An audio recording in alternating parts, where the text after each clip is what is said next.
Okay, hi everybody. My name is Elizabeth Woods. I am the territory manager for Nydree hardwood flooring. Therefore, all the CEUs I give have something to do with hardwood flooring.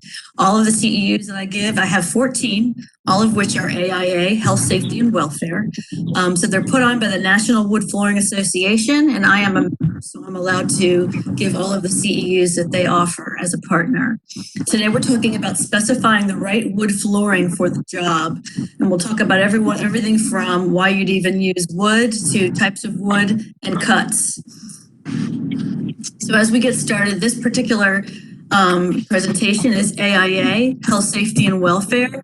If you could please email me at ewoods@nydree.com. My email is in the chat box. If you can't see it, I'll still spell it out. It's EWOODS@nydree.com. Please email me your AIA number, or even if you don't have one, I'd love to get an email from you just so we can forward over the certificate of completion. Even if you don't use the credits, it's helpful for us to know who's attending. This is also accredited by the IDCEC for those involved in ASID, IIDA, and IDC.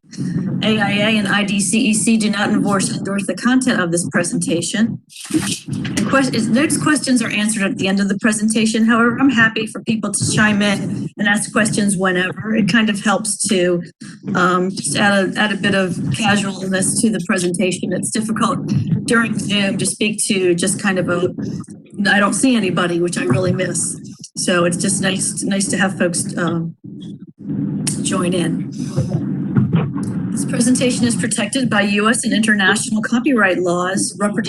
Reproduction, distribution, display, and use of the presentation without written permission of the speaker is prohibited. So this seminar explores how to specify the right wood flooring for a successful installation. Architect and design professionals will become more familiar with wood specifically and its use as a flooring material in an effort to properly specify the correct product for their clients. Flooring objectives for today are describe how wood differs from other flooring options. I use wood in all. Understand the different types of wood flooring available. Explain how each type of wood flooring will perform based on where it is installed and also its cut. Discuss the impact of radiant heat and other systems on extreme conditions on wood flooring. So what is a flooring option? Why do we consider wood at all? Why is it such a great thing to use as flooring? Because wood is renewable. It is the most sustainable thing you can use as a flooring option. Other flooring options are not. Trees are a natural resource. We're in no danger of running out of this beautiful natural resource because trees naturally regenerate. When they're harvested in a selective manner, not clear cut. Hardwood floors are harvested in a selective manner, which means that the one tree that is mature, which is 40 to 60 years in age, is chosen and then selectively harvested to not damage other trees in its vicinity. It opens up the canopy and allows younger trees access to sunlight and rain. Basically, there's no human intervention needed, so it's Mother Nature at its best. I do have a little bit of feedback, so if everyone could mute themselves, that would be really helpful. Let's see. So also I want to repeat one more time for folks who joined a little bit late, please email me your AIA number or just email me in general to get credit for this course. Of course, it is IDCEC accredited as well, which I have to make sure to mention. So email me your AIA or IDCEC number, and we will report everything to AIA and IDCEC on your behalf. So sorry for interrupting. I forgot to mention, I'm going to have a sign-in sheet circulating internally, so I'll just send you one document with everyone's name and AIA number. That is awesome. And for anyone who's on the call who's part of the AIA Potomac Valley, if you want, you can also send me your email, contact, and AIA number as well, and I'll include that in the list. That's so helpful. Thank you so much.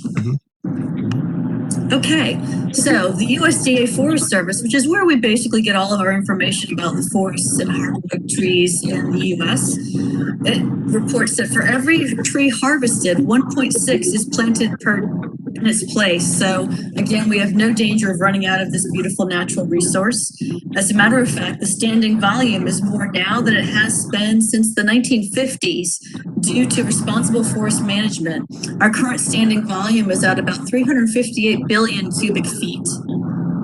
And though it takes, this is an interesting fact, though it takes a hardwood tree 40, David, are you asking me to mute everybody? I can see if I can do that. I asked, it would be helpful if other people could mute themselves.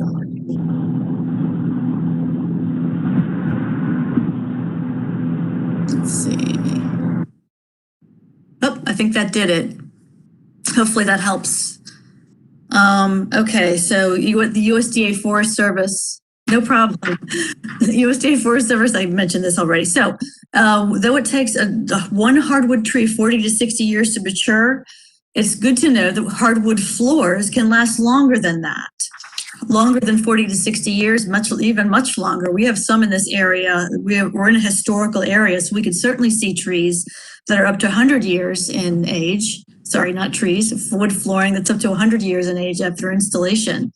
So because that inventory isn't needed for 40 to 60 years, it is considered a rapidly renewable life cycle. So as we talk about the life cycle inventory of hardwood flooring, we go from the sapling to the mature tree to the finished product. Environmental impacts include the main thing to know is hardwood is an abundantly renewable flooring material. But due to sustainably managed forests in North America, there's low environmental impact because the forest naturally regenerates the raw material. So your raw material to create wood flooring is natural. It's made in a factory called the forest. The energy source is the sun. So it's a great thing to know. Wood also happens to be carbon neutral. It produces oxygen during its growth cycle and stores carbon during its service life. It takes less water and energy during the manufacturing process. And at the end of its service life, it could be used as fuel or, we hope, recycled or used as reclaimed flooring. So again, because wood floors can last so long, they require less replacement and less need for the raw material required to make wood flooring.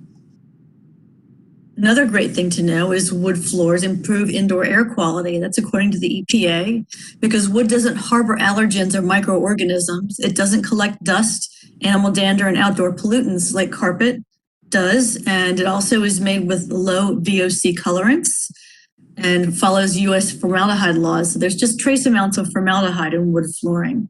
The best thing to do is research your supplier. Every manufacturer has all of the information about their product on their website.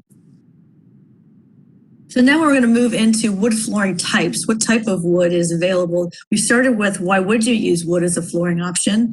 And now we're going to talk about wood types that are available. There are two types of wood available to the designer. Solid, which is obvious. It's solid for wood from top to bottom. We're going to focus a little bit more on engineered because some folks don't understand it as well. Engineered is a newer comer to the market. It is invented around the 80s to be used as the solution to go directly onto like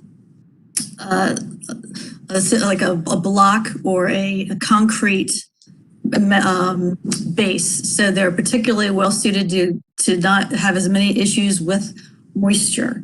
So engineered is several layers of real wood or wood composite bonded together with an adhesive that gives the floor more dimensional stability for a couple of reasons, mainly for the cross bonding and also for the cross ply of the wood, and also because there's additional adhesive in there as well.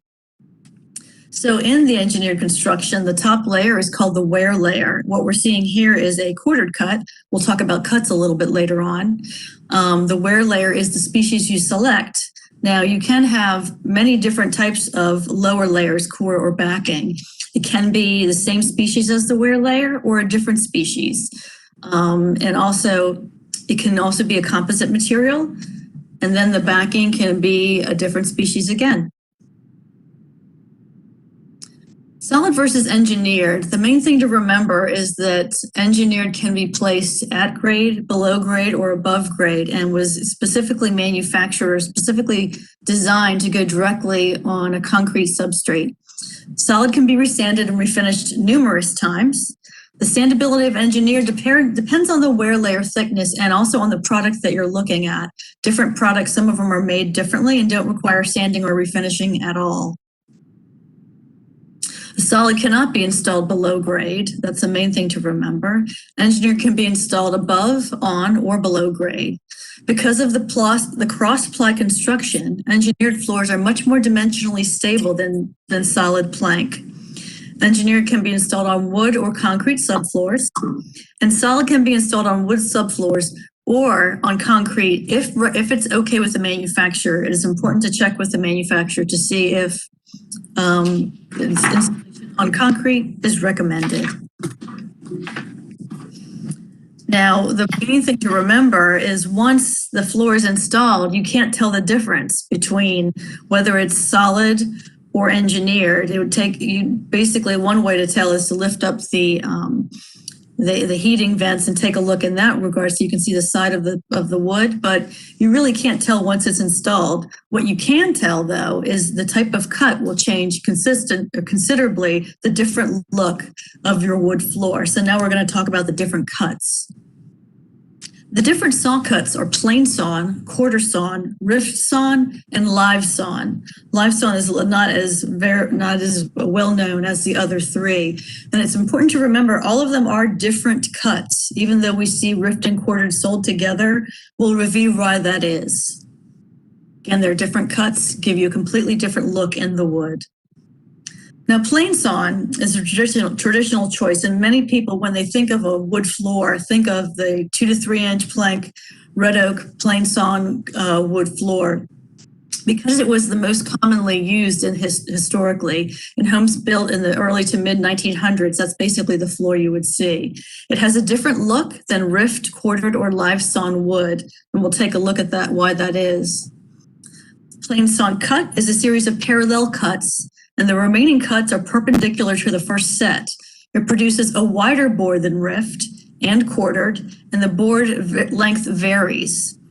And it's a good thing to take a look at not only this cross-section of how it's cut, but the face board and the side board to see how the plank will expand and contract, which we'll also take a look at.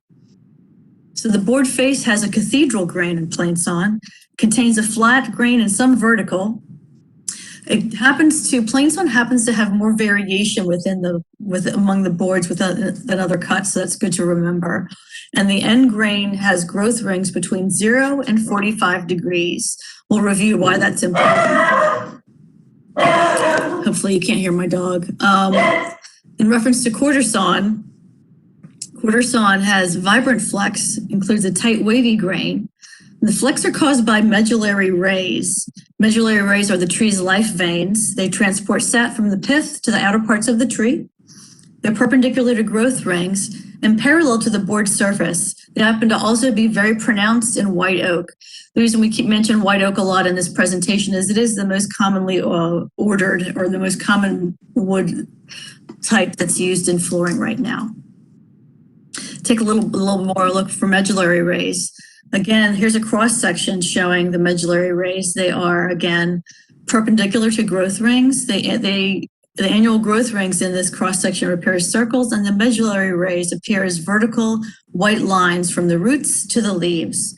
And it's called out again. You can see again the growth ring and the medullary rays. How they look on the board is in the next slide. This is what they look like, the showing of the medullary rays, which is really more what you want to be interested in.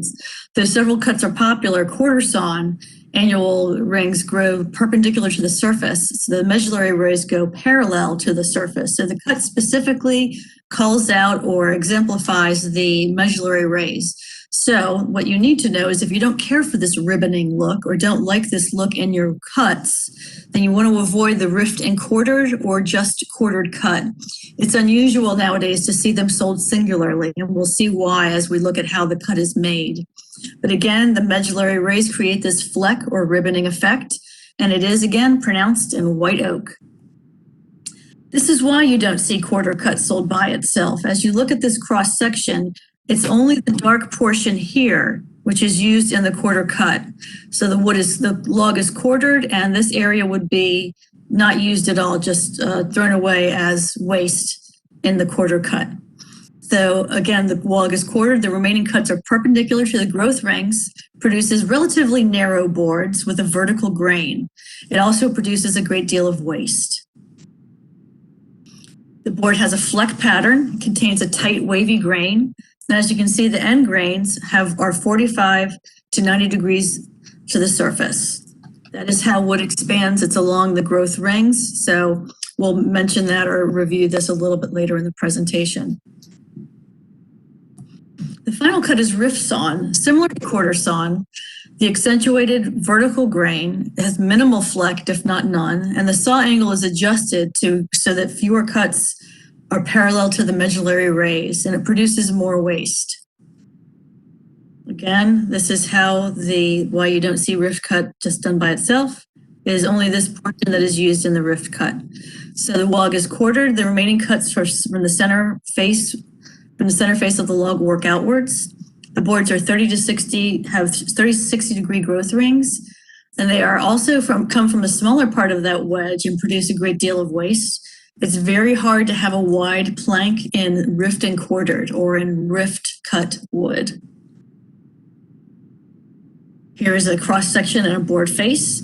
We see the board face has vertical grain, contains minimal fleck, and the end grain growth rings are 30 to 60 degrees to the surface. Live sawn is a combination of all cuts, plain sawn, quarter sawn, and rift sawn. It also produces an extremely wide board. Let's take a look at that. The first cut goes straight through this log center, and the remaining cuts are parallel to the first. It yields an extremely wide board and produces very little waste. The board face has growth rings that work from parallel in center to perpendicular at the edges, and the end grain annual growth rings are 0 to 90 degrees to the surface. Live sawn allows more fleck effect. It was very wide planks, more knots and holds and natural characteristics. The saw blades marks can show, which is also called kerf cutting. And it basically has a very rustic look, which is becoming a little bit more popular. Again, live sawn has wider boards, can also have random widths, contains more fleck, more knot holes, more character marks, and the natural beauty of the wood really shows through. I like to take a look at this also just to show what's used here is different random widths. That's something we don't see often in design. At least I've rarely seen it ordered. Not just random lengths. Random lengths, of course, are common. That's just a regular installation. But random widths are interesting to see. And it's easy enough to do by just ordering different widths within your design. Now we're moving into performance. Not only does cut affect the dimensional properties of the wood, it also affects the performance because wood is hygroscopic. It absorbs and loses moisture depending on the environment. It swells with moisture gain and shrinks with moisture loss. And the direction of this movement is based on the growth rings. That's the main thing to remember here. The direction of the movement is based on the growth rings. So, as we were looking at the board cross sections before, plain sawn expands and contracts through the width, which makes it less dimensionally stable. Quarter sawn expands and contracts through the thickness, so it's more dimensionally stable. Also, rift sawn expands and contracts through the thickness, therefore more dimensionally stable. It's important to note that this is important when you're working with solid wood. It becomes less important when working with engineered wood because of the cross-ply function and the fact that the grains are in all different directions, which make engineered wood much more dimensionally stable than solid plank. Now, in reference to job site performance, it's important to know solid can be used above grade and on grade, and engineered wood can be used above grade, on grade, and below grade. Below grade being described as when the soil is 3 inches or more above the floor, it's considered below grade. And on the job site, before wood flooring goes in, all windows should be installed, HVAC should be installed and running. And the wet trade should be completed. This includes masonry, drywall, tile, and painting. It's because these introduce moisture to the environment, and that could affect wood flooring. Subfloor conditions. Wood can be installed on, it needs to be installed on a flat, clean, dry surface that's structurally sound. Wood flooring in some cases, but not all, needs to acclimate to the job site. Normal living conditions such as 60 to 80 degrees Fahrenheit or 30 to 50 degrees relative humidity are key ways to make sure that the wood is acclimated. Acclimation, can take several days and depends on the species, the thickness of the wood, and environmental conditions. It just so happens that engineered wood doesn't have to acclimate as often as solid woods. In reference to installation, there are 3 different methods: nail down, glue down, and floating. Wood can be nailed down, onto both solid wood and engineered wood can be nailed down onto a wood base. The glue down, engineered and solid, if recommended, can go directly on wood or concrete with a glue down installation. And floating can be done with wood or concrete floating installation can be done over wood, with a wood base, over concrete, or with existing flooring. It just so happens that only engineered floors can be floated. Radiant heat and extreme conditions. The radiant heat, as we know, is when the heat source is directly under the floor. It's a super efficient heating system, but can pose some challenges to wood flooring because wood expands with moisture and contracts without it. So the wood can dry out more quickly than with conventional heating systems. So supplemental humidification may be required, and is typically required. What can be used to avoid any issues with radiant heat or to use engineered wood or more dimensionally stable species, a quarter sawn or a rift sawn, or a more narrow board or parquet. Smaller narrow boards are more dimensionally stable than larger ones. It's also good to remember with different areas. With extreme environments, humid areas, there's more expansion, and dry areas, there's more contraction of the wood. So it's just good to know where you're installing as to whether you want to use or want to be more careful and use the engineered wood. So in summary, wood is renewable raw material that regenerates. Wood floors can last up to 100 years, certainly 40 to 60 years easily. Uses fewer natural resources than other flooring options. The saw cuts include plain sawn, quarter sawn, rift sawn, and live sawn. The cut affects appearance and performance of the wood. Flooring types include solid and engineered. Solid wood floors should be installed only above on grade. Engineered wood floors can be installed above, on, or below grade. Wood floors should be acclimated to the job site. Installation methods include nail down, glue down, and floating. And radiant heat and extreme conditions can affect floor performance. So it's good to know if you need to introduce another source of another type of moisture to the environment. And I think that is it for this presentation. If anyone has any questions, please let me know. I have a question, Elizabeth. Yes. How many times, roughly, can a solid floor be sanded and refinished? And can an engineered wood floor be sanded and refinished? It depends. The amount of sanding and refinishing depends on how close you get to the first link in the wood where you have the connection to the wood connects. So sorry, with solid wood, what I do know is that engineered can be sanded and refinished, and that depends on the wear layer of the wood, how thick it is. Let me show you a sample of the wood I represent. This is the wear layer, which is 1/10 of an inch. And this product, if you could sand and refinish it, or if you wanted to, can be sanded and refinished 3 times. So there's only 1/32 of an inch of the wood removed with a professional sand and refinish job. So that just kind of gives you an idea. So you can sand and refinish the engineered 3-4 times, depending on the wear layer. Okay. So any more times than 4, depending if it's a solid plank. Thank you. I don't have an exact number on that, sorry. It's fine. Thanks. Sure.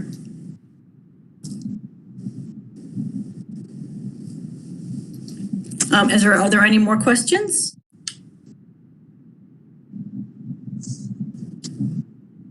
I'm not hearing anything, so I'm going to close the presentation and just show if it's time to take a look at the product that I represent.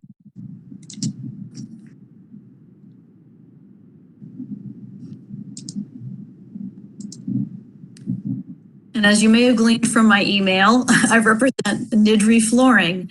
Nydree flooring is, I like to just call it nice and simple, the world's toughest hardwood flooring. And that is for several reasons. The main reason is our wear layer is infused with acrylic, which makes our wood floors 3 times harder or 300% harder than other species of this, other than the same species. What I'm looking at here is a walnut in espresso stain. Walnuts tend to be a softer wood with a Janka hardness of about 900. So folks often avoid it when using in design.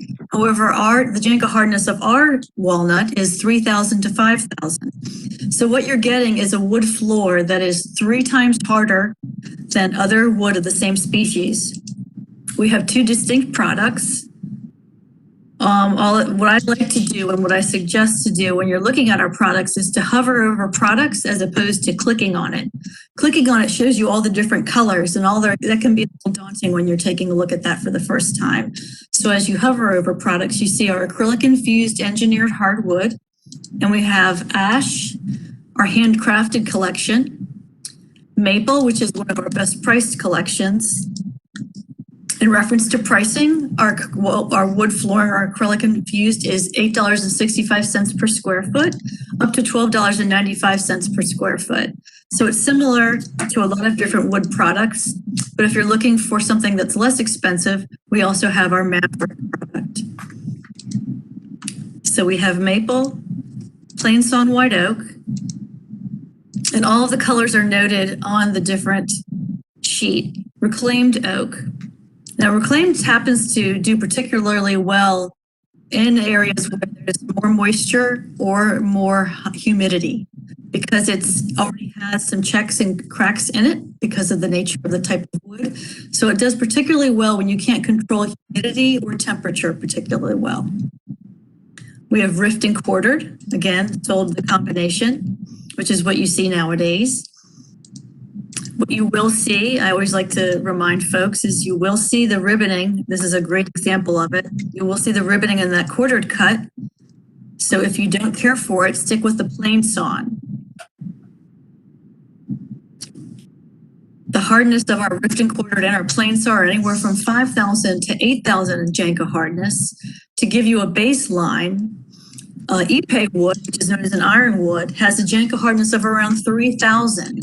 So all of our products, including our walnut and our plain sawn white oak, our rift and quartered, and our maple, have Janka hardnesses from 3,000 to 8,000.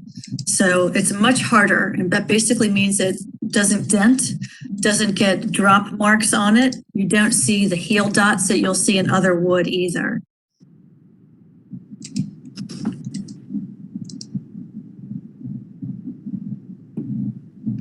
We are doing a major color relaunch as well soon, so I'd love to talk to you about that in later March. I don't know if you take binders in your library, but we do have a binder that shows everything. So if you do, I'd love to send one to you. Other than that, all of our products are available from Material Bank, which is wonderful. If you're not familiar with the Material Bank, I'm happy to let you know how to join. You can win a $25 Amazon gift card if you're a first-time user. So let me know if you're interested in getting that gift card, and I can show you where to sign up to get that. Now, about our Maverick collection. Maverick is something we've launched to have even more of a value line. So for high number installations of square footage, the price point is anywhere from $4.20 per square foot to to $5.20 per square foot. It does particularly come in a wide plank, so it's 8.26 inches wide. Lots of different colors available, more dark colors coming. So this one is also a click lock. Click lock installations are almost half the price in manpower of as an adhesive installation. So they go much more quickly and cost much less money.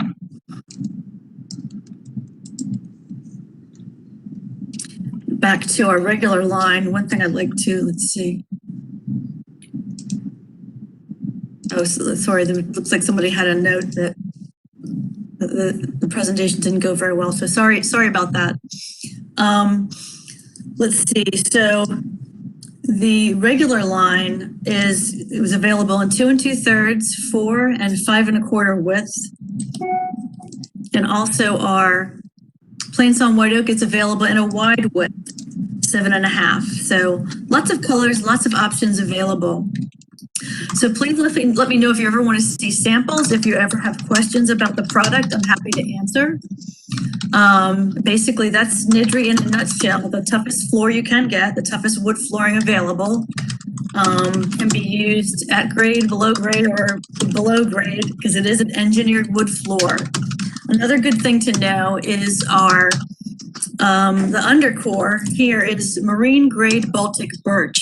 So we're even more, engineered flooring is already more moisture resistant than solid wood, but our product is even more moisture resistant because of the acrylic infusion and the marine grade Baltic birch used in our core layers. So that's Nydree. If you have any questions, please let me know. I'm happy to answer via email, or you can give me a phone call. My email, again, please email me, or if you have any questions, is ewoods@nydree.com.